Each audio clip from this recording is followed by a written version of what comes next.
This is Steve, aka Esteban Precio, with the SRP channel. And I combined a couple videos. I meant to just do the pull chain video, but I was also at the same house running an AC line through the crawl space, which is always very exciting. Running anything through a crawl space is very, very fulfilling. So it'll start out with the crawl space video, then I'll get to the pull chain stuff. Thank you. This is Steve with the SRP channel, and this is kind of a follow-up with the job I did the service on, and coming back to run a new AC line. And this is the existing one. It's on the other side of the house from the service. This is the electrical line that's there. It's 10 gauge, which is just borderline capacity-wise. The nameplate reading, I think, is 24. Yeah. Minimum circuit ampacity is 24. So that's just borderline. That's like 80% of the value of the wire. So it needs to be reran, just because it needs to be a larger size, but also in the crawl space, it's spliced in a real bad place, and it's been running through the crawl space and the ground. The wire is not in good shape, and I'll show you that in the crawl space. But you can see this here. Like, how many code violations can you count? So we have the metal steel flex that's not rated for outside being used, going through a vent cover for the crawl space, and the AC line too, which I think is sloppy, and then just kind of hanging in the air here, going up to our disconnect, which is kind of hanging off the wall. This is probably the best part. This little bit, the whip has been redone, but it still looks like that. I can't tell. It might be 8-gauge wire, but anyways, it's all getting redone. So that's today's project. Aren't you glad you tuned in? Okay, so the first part here is marking the bricks where I'm going to be penetrating through. So I came over and I came about a little foot over away from the unit, AC unit, because what I'm going to do is come out the crawl space, go straight up into the disconnect, and then have it straight up here, so it's kind of offset a little bit from the AC unit. And I got this marked here, so I'll start here. Always just go up and get right where the mortar is here, and a little bit of the brick. This is a 3/4 inch seal tight. That's what I'm going to be using. 1/2 inch would be too small, I think. But and then that, I'll make sure that sleeves into the crawl space, and that's what I'll do first. So when I'm in the crawl space, I can see where the hole is over here and just fish it out. Okay, so this is something that's never happened to me before. It felt weird when I put my drill in there. You probably can't see in that, but there's actually the AC duct coming up, the air return coming through the crawl space is right there. And so there's actually a stud where it mounts to. So I'm just gonna fill that hole back and then come back over here so I totally get out of its way. But that it's never happened before. So we'll just do a new hole and then get on in it, in that crawl space. Sorry, I turned redneck. Okay, so got the little plate off for the LB, and the obvious part, put the wire in the hole, insert in hole, insert in hole. So so that's the obvious part. So what I do though is I put a piece of tape as far as where I need to stick it out the other end. This is 6 feet to the end. I need 6 feet over there. So when you're in the crawl space, it's always hard to tell exactly how much wire you have sticking out. So that tells me exactly right there at 6 feet. Always roll it out, no kinks, straight out. No kinks. Okay, I came down here to check the cold water ground. I wasn't getting a good ohm rating on it, so I thought, well, we gotta leave it loose, but it's really tight. So I don't know what was going on with that. The copper is intact going into the ground, but after that, I don't know. So this is about the best I can do with this. But also, I'm going to go through places also and staple up all the wires while I'm under here. And anytime you go in the crawl space, every circuit in the house should be off. It's a good way to get yourself fried up real good. Especially if this is not a regular cable, but that's actually a cable, but I see it a lot, especially AC and plumbers aren't as in tune with the hazards of electric. AC guys need to always shut power off in plumbers in the crawl spaces like this, because there's so many electrical hazards, wires running over metal ducts that aren't grounded and stuff like that. But so yeah, you see it a lot where they'll be running over a wire, wire running over a metal duct, and then all that wire has to do is have a piece of it hit that duct, and this whole duct is energized, and it might not be grounded either, so it could actually hold a significant amount of current and it wouldn't trip anything. Fun. Okay, so this right here is the AC line that we're removing, and that's bad news. So it looks like that's the original cloth wire, and then they spliced this here going out. So we're going to remove that, remove all the wire, and then start pulling the wire in from the other side. But normally what I do is just like something like this, I'll cut and then leave it over at the by the panel, and then just coil it out when I'm done. I get probably some of my more deeper thoughts in crawl spaces. It's always peaceful and quiet down here. Most people are probably creeped out by it, but I guess I should be, maybe. I zoomed down a little too much here. Boob. There we go. Anyways, got the wire that we're feeding in through here. If you can notice, there's the opening, obviously, and then I have it going straight through up over the rafter here. It's going straight across the house, so I'm going to try to go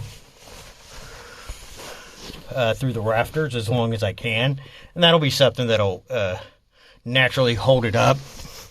And then I have this wire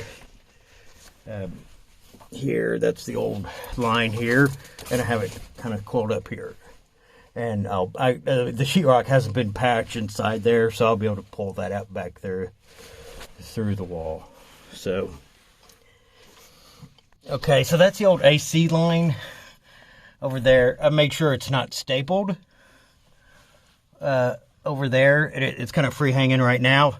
You want to make sure you can pull it all out from the outside. And then I have the one cable, and I went over a couple joists over this way because I know it's not dead center on the other side, so I'm kind of coming over a few joists over. Plus we had the crawl space entrance. Okay, I found the hole on the other side. It actually gets a little tight over here, and once again you have the air duct. That's the one I had to move over for. But yeah, those are there's too many places for those to leak. There's really, this is actually very moldy. You can actually see mushrooms or some kind of fungus growing up there. So it's actually too damp. That's a hazard. That could be plumbing leaks. Also too on there, who knows. But no critters. So I'm actually one of the few people that bad plastic anchors. Bad, worthless, no good for nothing plastic anchors. I really don't think they should be used, at least for not electrical stuff. So yeah, this is plastic anchors in the mortar. This thing was destined to flop off the wall. So this is what I've said before. This is a 1/4 inch lead anchor. And this bad boy I've shown before. This is a 1 1/4 inch, 1 1/4 inch, 1 1/4 inch, 1/4 inch mason bit. So it's a little over an inch long. But I buy those in the 100 pack. I actually bought 100 of them today, like $38. So they're little, actually, you know, in bulk they're not too bad. But when you do that, and then this number 10 hex head screw here, it's really tight. It's not going anywhere. Okay, so here's what I finished up yesterday, and I actually reused this whip here because the wire was new, and it was 8 gauge, which is, you know, rated up, you know, 40 amps. And then I went and I opened up the AC and I checked the connections there to make sure that was good, and then replaced you know, the little fitting that came with that, and then got everything strapped down good. But and then got this in and silicone that side, and then I'll come back and fill my oops hole up there in a sec. But yeah, this is just a little standard Siemens pull-out disconnect. So, and if this is the only zone of AC, so I don't need to label it AC1. If it was more than one AC unit, we would label it AC1 and 2. All right, this next project is with the customer is putting switches in for these pull chain fixtures in the closets from 1960. There's a little 3-inch metal box there, but that is still fine. So we can reuse that. So over here, outside the wall here of the closet, we'll pop the switch, probably be about here. Sometimes it's better to get all that stuff together, but so we'll have the switch on this side depending on where the studs are located, and switch changing to Decora style. Customer wants to do that, and there's 2 ways I can do this. 2 types of wires, I should say. The code compliant way would be 14.3. Because what I'm going to do is have a switch loop going. I call them switch loops, where you have power at the top, and then it comes down to the switch and sends it back up, switches it on. I always call those switch loops.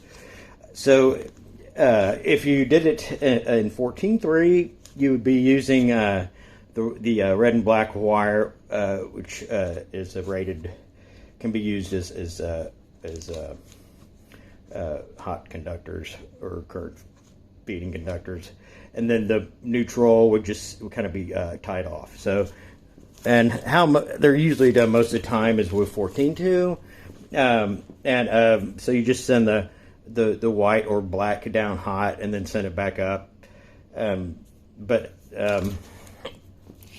This is probably more common. People will use the other one. 14.3 does cost significantly more.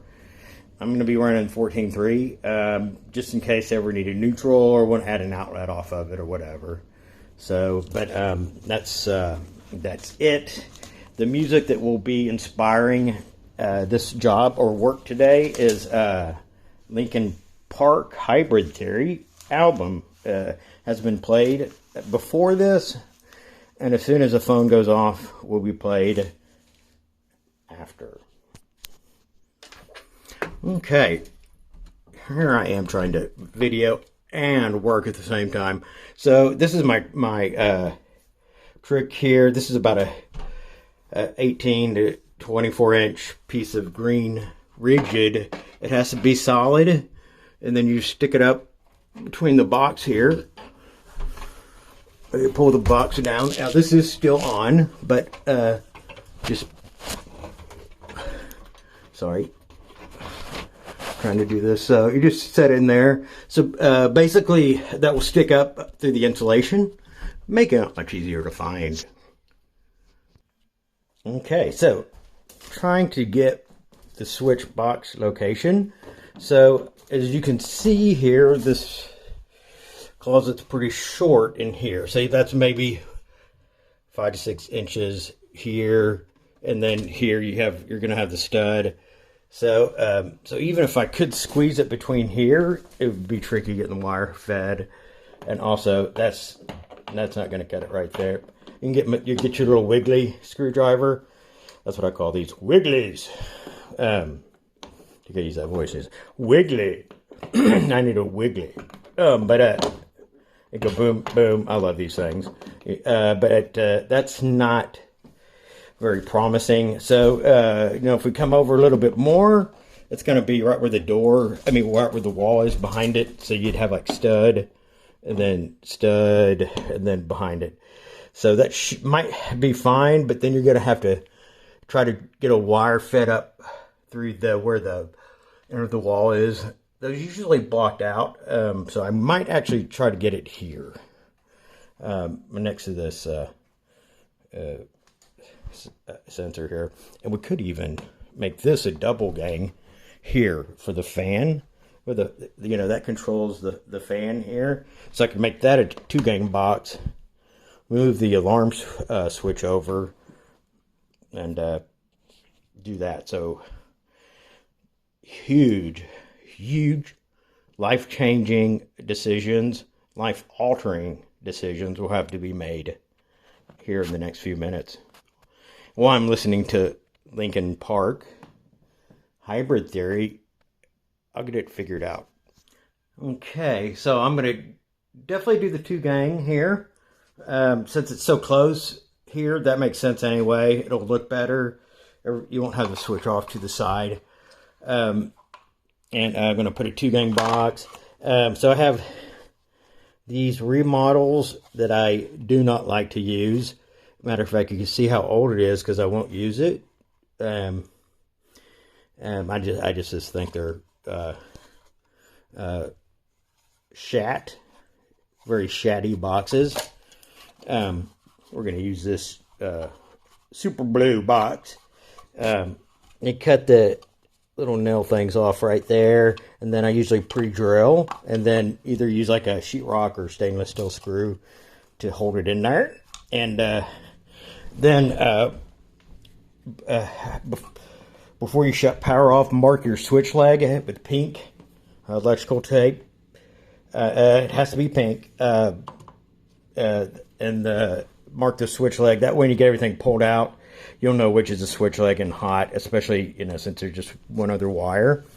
But it's important that any electrician, really any do-it-yourselfer, always have a roll of the 3M Scotch pink electrical tape.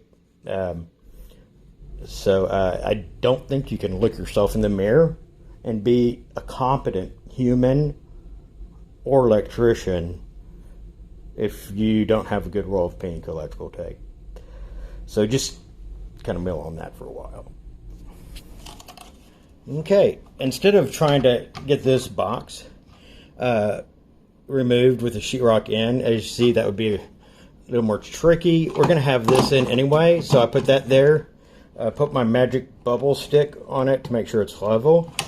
And I'll cut that out first and then remove that tiny little metal box, making it significantly easier. That has got to be the tip of the day. Okay, just hanging out in the attic, came up above, looking everywhere. Wait a minute, what's that green thing sticking up? Oh my gosh. I could see this from miles away. That little green wire sticking up. So, that's a real easy way to find stuff. Here's our little undersized little 3-inch box. So normally people have more blown-in insulation than this, so this is even more helpful. This wouldn't have been as bad finding, but so, and then we're just gonna get our little wire over here, and there's actually a fur down in the hallway here, or in the hallway down there. And so I don't know if you can see that. I'm gonna move my headlamp. There you go. So we don't actually need to drill through the top beam. They went through the little fur down in the hall. So, okay, normally I'd be telling you in Texas that I'm in the attic and it's like 130 degrees up here, but I'm, still videotaping this, making that sacrifice for y'all. But it's very nice outside, actually. The attic's, gosh, maybe 60 degrees. So, if that. So, great. Not that y'all care about the weather right now, but anyways, so I got this stapled here. And I had to go back down and get my screwdriver so I could pop open one of those knockouts. And so I have this stapled in a couple places. I'll leave this here like that, and then I'll pull it down from underneath. But I need to loosen that strap. But I'll use the same little metal strap that they came with and tighten the Romex down like they intended. So, but this is it in the attic. In the dusty attic. I should have a dust mask on, but making it so I can videotape this for y'all. That's just another sign of dedication I have, so y'all can see this and understand what I'm saying instead of being muffled through a respirator. Okay, so this is the so this is the box I'm talking about. I got the little dill shaved off here.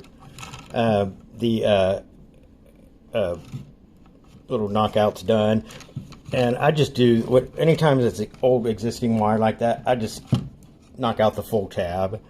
You're not going to be able to get those in there how they should be like that. So it's but it just pops in there and boom, and then we'll screw it in the stud there and it holds in there really good and well. So just like a nailed-on box. And we'll have to move this bad boy over. But y'all heard my rant about plastic anchors before. Maybe for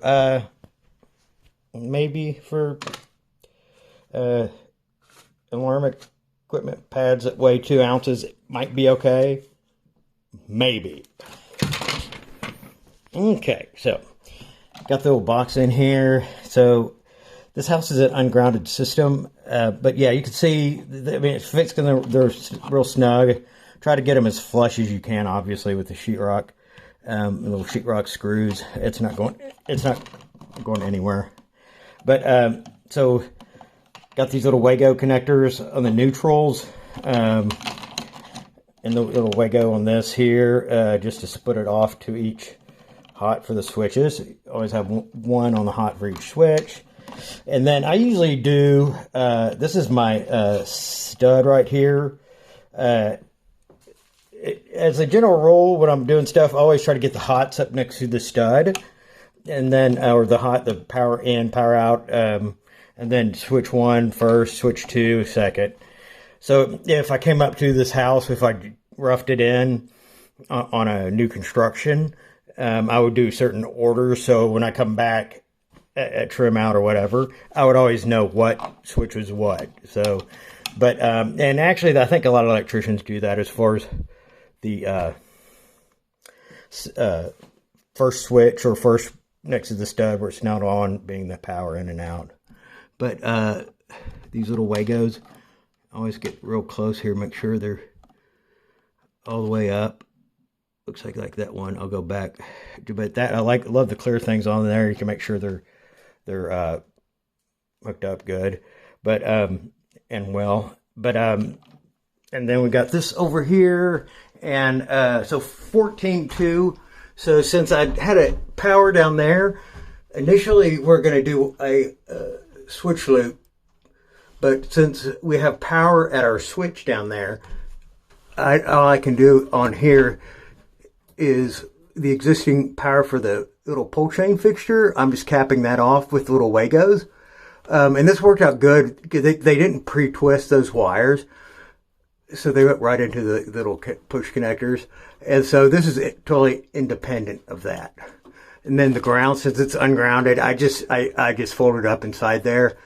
I don't bond those. I used to, but I stopped doing it because if it's an ungrounded system, you don't want, if a fault comes through this, you don't want it coming down into the switch down there. So just keep it ungrounded like that. Keep all your ground and roll it up. And then tighten up your little strap here on there. And then I'll put a little fixture on. Guess I'll show you that real quick. Here. Sorry. And I'm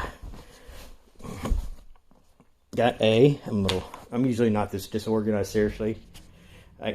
Right here. So I am on Pushing Me Away on the Hybrid Theory is the song I'm on right now. But anyways, see, I get a little distracted. Okay. This bugs me. I should tidy up a little bit here. So I'm just using this 9-inch fixture, and then what I do is put a really bright LED in them, like a 1600 lumen, bright white LED bulb, the Eco Smart ones. I have them right over here. Are perfect. Actually, that's a smaller one.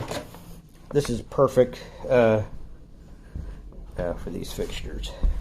So you really just want, this is a single lamp. You know, everything's going integrated, but if you can get this a fixture like this and just put a really bright LED in it, I like doing it this way because you can control the amount of light, the color light. You know, this is a 3K bulb, bright white. Some people want the blue light, you know, the 5K daylight. So, but that gives you the choice on that too. Even though some of the new, I'm sorry, I'm rambling right now, they do have color changing fixtures too, you know, the integrated LEDs, but, you know, that's beside the point. Anyways, that's, oh, nope. I'm going to do one more part of this video as far as showing you how a switch loop works. Okay, let me show you this real quick. So I told the customer that we could reuse the fixtures in the hall for the closets. They look pretty new, this style fixture. So this kind of gives you an idea. Look at that there. That is just bacon. Oh my gosh. So this is incandescent. Take an incandescent and put it inside an enclosed fixture, and you have a little bake factory. That's a little oven in there. Seriously, just like a little toaster oven for the wire. And so it toasts, you know, that. So this fixture goes in the trash. So that's why if you have a incandescent lamps like that, especially enclosed fixtures, get them out yesterday, because this is just damaging the fixture. It's a hazard. Also, the wire behind here is going to be, I guarantee it, be brittle. All the heat from this fixture has nowhere to go but up inside the box, baking the wire. So they're putting recessed lights in this hall, so down there. So I'll be able to, you know, I won't have to use the burnt wire there. I can guarantee it's burnt. But anyways, that's my little rant. So I said there's going to be one more part to this video. I lied. Okay, trying to get the best lighting up in here as possible, but let me hold this here. So you can see the 14.3 here and the switch leg on it. So it's by itself, and then we just tie the neutrals up on the, and then hook up the hot. So like any other circuit, I went ahead and hooked the neutral up. It's not needed right now, but it might be in the future. So, but I wanted to show you that before I put the fixture in. I did not hook up the ground because it's still, as I said before, an ungrounded circuit. And